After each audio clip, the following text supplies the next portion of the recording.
ನಮಸ್ಕಾರ ಗೆಳೆಯರೆ, welcome to a very new video. ಇವತ್ತಿರೋ ಡೇಟು 11th of January 2023. ನಾವು ಬುಕ್ ಮಾಡಿರೋ ಪ್ರಾಫಿಟ್ 1,09,000 rupees. ಒಂದ್ಸಲ ಪೇಜ್ನ ರಿಫ್ರೆಶ್ ಮಾಡಿಬಿಡ್ತೀನಿ. ಇವತ್ತು ನಾನು ಟ್ರೇಡಿಂಗ್ ಸ್ಟಾರ್ಟ್ ಮಾಡಿದ್ದು ನಿಫ್ಟಿದಲ್ಲಿ ಸ್ವಲ್ಪ ಲಾಸ್ ಬುಕ್ ಮಾಡಾದ್ಮೇಲೆ ನಾನು ನಿಫ್ಟಿನ ಅವಾಯ್ಡ್ ಮಾಡೋಕ್ಕೆ ಟ್ರೈ ಮಾಡಿದೆ, ಯಾಕಂದರೆ ಮಾರ್ಕೆಟ್ ತುಂಬಾ ಫ್ಲಾಟ್ ಇತ್ತು ಇವತ್ತು. ಅದಾದಮೇಲೆ ನಾವು ಬ್ಯಾಂಕ್ ನಿಫ್ಟಿದಲ್ಲಿ ಟ್ರೇಡ್ ಮಾಡೋಕ್ಕೆ ಸ್ಟಾರ್ಟ್ ಮಾಡಿದ್ರಿ. ಇವತ್ತದ ಮಾರ್ಕೆಟ್ ಬಗ್ಗೆ ಮಾತಾಡಿದ್ರೆ 11th of January market open ಆಗಿದ್ದು ಅರೌಂಡ್ 17,935 ಹತ್ರ ನಿಫ್ಟಿದಲ್ಲಿ. ಸೊ ಇವತ್ತದ ಹೈ ಮತ್ತೆ ಲೋ ಮಾರ್ಕ್ ಮಾಡ್ಬಿಡೋಣ. ಓಪನಿಂಗ್ ಪ್ರೈಸ್ ಬಗ್ಗೆ ಮಾತಾಡಿದ್ರೆ ನಮಗೇನು ನೋಡಕ್ ಸಿಗುತ್ತೆ, ಇವತ್ತು ಹೋಲ್ ಡೇ ಮಾರ್ಕೆಟ್ ಒಂದೇ ರೇಂಜ್ ಒಳಗಡೆ ಟ್ರೇಡ್ ಆಗ್ತಾ ಇತ್ತು ಅಂತ. ಸೊ ತುಂಬಾನೇ ಫ್ಲಾಟ್ ಮಾರ್ಕೆಟ್ ಸಿಚುವೇಶನ್ ಇತ್ತು ಇವತ್ತು. ಒಂದು ಅರ್ಥ ಮಾಡ್ಕೊಳ್ಳೋ ಮಾತೇನಂದ್ರೆ, ನೀವು ಇವತ್ತು ಟ್ರೇಡ್ ಮಾಡಿ ನಿಮ್ಮ ಕ್ಯಾಪಿಟಲ್ನ ಸೇವ್ ಮಾಡಿದ್ದೀರಾ, ಇಲ್ಲಾಂದ್ರೆ ಇವತ್ತು ನೀವು ಸ್ವಲ್ಪ ಆದ್ರೂ ಪ್ರಾಫಿಟ್ ಬುಕ್ ಮಾಡಿದ್ದೀರಾ ಅಂದ್ರೆ you are doing really good in trading. ಇವತ್ತು ದಿನ ತುಂಬಾನೇ ಟ್ರಾಪ್ಸ್ ಇತ್ತು ಮಾರ್ಕೆಟಲ್ಲಿ. ಸೊ ನಿಮ್ಮ ಕ್ಯಾಪಿಟಲ್ ನೀವು ಸೇವ್ ಮಾಡಿದ್ರಿ, ಇಲ್ಲಾರೆ ಪ್ರಾಫಿಟ್ ಬುಕ್ ಮಾಡಿದ್ರಿ ಅಂದ್ರೆ ನೀವು ಟ್ರೇಡಿಂಗ್ನ ಸರಿಯಾಗಿ ಮಾಡ್ತಿದ್ದೀರಾ ಅಂತ ಅರ್ಥ. ಯಾಕಂದ್ರೆ ತುಂಬಾ ಜನ ಇವತ್ತು ರಿಟೇಲ್ ಟ್ರೇಡರ್ಸ್ ಬಗ್ಗೆ ಮಾತಾಡಿದ್ರೆ ತುಂಬಾ ಜನ ಇವತ್ತು ಲಾಸ್ನ ಬುಕ್ ಮಾಡ್ಕೊಂಡಿದ್ದಾರೆ. ಸೊ ಫ್ಲಾಟ್ ಮಾರ್ಕೆಟ್ ಸಿಚುವೇಶನ್ ಅಲ್ಲಿ ಆಪ್ಷನ್ ಬೈಯಿಂಗ್ ಅಲ್ಲಿ ಹಣ ಮಾಡೋದು ತುಂಬಾನೇ ಕಷ್ಟ. ಅದಕ್ಕೋಸ್ಕರ ಈ ಮಾತು ಹೇಳ್ತಾ ಇರೋದು. ನಾವು ನಾಳೆ ದಿನ ಇಟ್ ಈಸ್ ಎಕ್ಸ್ಪೈರಿ ಡೇ, ಅದು ಬರೋದು 12th of January 2023. ನೀವು ಹೇಗೆ ನಿಮ್ಮ ದಿನ ಪ್ಲಾನ್ ಮಾಡಬೇಕು ಅಂತ ನೋಡಿ. ಇವಾಗ ಮಲ್ಟಿಪಲ್ ವೇಸ್ ನಾವು ಇದ್ರಲ್ಲಿ ನೋಡ್ಬೋದು. ಫಸ್ಟ್ ನಾವೇನು ಮಾಡೋಣ, 15 minutes ಟೈಮ್ ಫ್ರೇಮಲ್ಲಿ ಓಪನ್ ಮಾಡಿಬಿಟ್ಟು ಹೈ ಮತ್ತೆ ಲೋ ಅನ್ನು ಚೆಕ್ ಮಾಡೋಣ. ಇವಾಗ ನಾನು ಅದೇ ಚೆಕ್ ಮಾಡಿದ್ರೆ ಇವಾಗ ಪ್ರೈಸ್ ಯಾವಾಗ ಈ ಲೆವೆಲ್ ಹತ್ರ ಬಂದಿತ್ತು ರಿವರ್ಸಲ್ ತಗೊಳ್ತು, ಮತ್ತೆ ರಿವರ್ಸಲ್ ತಗೊಳ್ತು, ಇವತ್ತು ಬರಕ್ಕೆ ಟ್ರೈ ಮಾಡ್ತು, ರಿವರ್ಸಲ್ ತಗೊಳ್ತು. ಸೊ ಇದೊಂದು ಇಂಪಲ್ಸ್ ಸಪೋರ್ಟ್ ಝೋನ್ ಆಗ್ತಾ ಇದೆ ನಮಗೆ ಮಾರ್ಕೆಟಲ್ಲಿ. ಸೊ ಈ ಲೆವೆಲ್ನ ನಾವು ಮಾರ್ಕ್ ಮಾಡಿಬಿಡೋಣ. ಬಂದ್ಬಿಟ್ಟು ಅರೌಂಡ್ 17,800 ಇಂದ ಹಿಡ್ದು ಆಲ್ಮೋಸ್ಟ್ ಅರೌಂಡ್ 17,850 ಗಂಟ ಅನ್ಕೋಬಹುದು ನಮ್ದು ಸಪೋರ್ಟ್ ಲೆವೆಲ್ ಆಗೋಗ್ಬಿಡುತ್ತೆ ಇನ್ ರೀಸೆಂಟ್ ಟೈಮ್. ಸೊ ಯಾವತ್ತಾದ್ರೂ ಪ್ರೈಸ್ ಒಂದು ಇಂಪಲ್ಸ್ ಸಪೋರ್ಟ್ ಹತ್ರ ಬರುತ್ತೆ, ಅವಾಗ ನೀವು ಅಲ್ಲಿಂದ ಬೈಯಿಂಗ್ ಅಪಾರ್ಚುನಿಟೀಸ್ ಪ್ಲಾನ್ ಮಾಡ್ಬೋದು. ಸೊ ನಾಳೆ ದಿನ ಪ್ರೈಸ್ ಇಲ್ಲಿ ಬಂದ್ರೆ ಇಲ್ಲಿಂದ ನೀವು ಕಾಲ್ ಪೊಸಿಷನ್ ಬೈ ಮಾಡೋದು, ಇಲ್ಲಾರೆ ಫ್ಯೂಚರ್ಸು ಈಕ್ವಿಟಿದಲ್ಲಿ ಬೈಯಿಂಗ್ ಪೊಸಿಷನ್ನ ಪ್ಲಾನ್ ಮಾಡ್ಕೋಬಹುದು. ನಾವು ಆನ್ ದಿ ಅದರ್ ಹ್ಯಾಂಡ್ ನಾವು ರೆಸಿಸ್ಟೆನ್ಸ್ ಬಗ್ಗೆ ಮಾತಾಡಿದ್ರೆ ರೆಸಿಸ್ಟೆನ್ಸ್ ನಮ್ದು ಸಮ್ವೇರ್ ಅರೌಂಡ್ 17,950 ಹತ್ರ ಬೀಳ್ತಾ ಇದೆ. 17,950 ನಮ್ದು ಒಂದು ರೆಸಿಸ್ಟೆನ್ಸ್ ಆಗುತ್ತೆ. ಮೇಲ್ಗಡೆ ಇನ್ನೊಂದು ಲೆವೆಲ್ ಮಾರ್ಕ್ ಮಾಡ್ಬೇಕಂದ್ರೆ that would be around 17,980. So price ನಾಳೆ ದಿನ ಮೇಲ್ಗಡೆ ಓಪನಿಂಗ್ ಕೊಟ್ಟು ಇಲ್ಲರೆ ಈ ಲೊಕೇಶನ್ ಹತ್ರ ಟ್ರೇಡ್ ಮಾಡಕ್ ಸ್ಟಾರ್ಟ್ ಮಾಡ್ತು, ನೀವು ಸೆಲ್ಲಿಂಗ್ ಪೊಸಿಷನ್ಸ್ನ ಪ್ಲಾನ್ ಮಾಡ್ಕೋಬಹುದು. ಇವಾಗ ನೋಡಿ ಟ್ರೇಡರ್ಸ್, ಈ ಲೆವೆಲ್ಸ್ ಏನಿದೆ ಅದು ಪ್ರಿಸೈಸ್ಲಿ ವರ್ಕ್ ಆಗುತ್ತೆ ಅಂತ ಮಾರ್ಕೆಟಲ್ಲಿ ಯಾವ ಗ್ಯಾರಂಟಿ ಇರಲ್ಲ. ಸೊ ಇದೇ ಲೆವೆಲ್ ಕೆಳಗಡೆ ಬಂದರೆ ನೀವಿಲ್ಲಿ ಬೈಯಿಂಗ್ ಪ್ಲಾನ್ ಮಾಡ್ಬೋದು.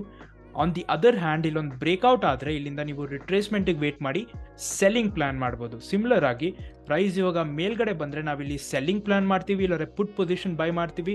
ಇದೇ ಲೆವೆಲ್ ಬ್ರೇಕ್ಔಟ್ ಆದರೆ ನಾವು ರಿಟ್ರೇಸ್ಮೆಂಟಿಗೆ ವೇಟ್ ಮಾಡಿ ಒಂದು ಕಾಲ್ ಪೊಸಿಷನ್ ಇಲ್ಲಿ ಆಕ್ಟಿವೇಟ್ ಮಾಡ್ತೀವಿ.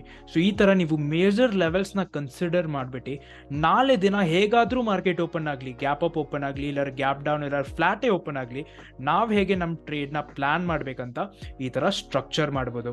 ಇದು ಬಂದು ನಿಫ್ಟಿದ ಮಾತು. ಇವಾಗ ನಾವು ಅದೇ ಬ್ಯಾಂಕ್ ನಿಫ್ಟಿದಲ್ಲಿ ಚೆಕ್ ಮಾಡಿದ್ರೆ ಒಂದು 15 minutes ಟೈಮ್ ಫ್ರೇಮ್ ಫಸ್ಟ್ ನಾವು ಮಾಡೋದು ಲೆವೆಲ್ಸ್ನ ಮಾರ್ಕ್. ಇವಾಗ ಕೆಳಗಡೆ ನೋಡಿದ್ರೆ ಪ್ರೈಸ್ ಯಾವಾಗ ಈ ಲೊಕೇಶನ್ ಹತ್ರ ಬಂತು, ಇಲ್ಲರೆ ಈ ಏರಿಯಾ ಹತ್ರ ಬಂತು, ಇಲ್ಲಿಂದ ಮೇಲ್ಗಡೆ ಹೋಗೋಕೆ ಸ್ಟಾರ್ಟ್ ಆಯಿತು. ಆಲ್ರೆಡಿ ಇಲ್ಲಿ ರಿಯಾಕ್ಟ್ ಆಗಿದೆ. ಓವರ್ ಆಲ್ ಸಿನಾರಿಯೋ ನೋಡಿದ್ರೆ ನಮ್ದೊಂದು ಫಿಬ್ ಲೆವೆಲ್ ಕೂಡ ಇಲ್ಲಿ ಫಾರ್ಮ್ ಆಗ್ತಾ ಇದೆ. ಐ ಥಿಂಕ್ 0.5 ಫಿಬ್ ಲೆವೆಲ್ ಏನೋ ಫಾರ್ಮ್ ಆಗ್ತಿರ್ಬೋದು. ಇಲ್ಲಿ ಪ್ರೈಸ್ ಸೆಕೆಂಡ್ ಟೈಮ್ ಯಾವಾಗ ಇಲ್ಲಿ ಬರಕ್ಕೆ ಟ್ರೈ ಮಾಡ್ತು, ಹತ್ರ ಬಂದಾಗೆ ರಿವರ್ಸಲ್ ತಗೊಂಡು ಮೂವ್ ಮಾಡ್ತು. ಅದೇ ಥರ ಇವತ್ತು ದಿನ ಪ್ರೈಸ್ ಯಾವಾಗ ಇಲ್ಲಿ ಬಂತು ಮೇಲ್ಗಡೆ ಮೂವ್ ಆಗೋಕ್ಕೆ ಸ್ಟಾರ್ಟ್ ಮಾಡ್ತು. ಸೊ ಇದೇನಾಗೋಯ್ತು, ನಮ್ದು ಒಂದು ಸ್ಟ್ರಾಂಗ್ ಸಪೋರ್ಟ್ ಲೆವೆಲ್ ಆಗೋಯ್ತು. ನಾವು ರೆಸಿಸ್ಟೆನ್ಸ್ ಬಗ್ಗೆ ಮಾತಾಡಿದ್ರೆ ನಮ್ಗೆ ಇಲ್ಲಿ ಕಾಣ್ತಾ ಇದೆ, ಇಲ್ಲಿ ಮಲ್ಟಿಪಲ್ ಹೈಸ್ ಫಾರ್ಮೇಷನ್ ಆಗ್ತಾ ಇದೆ.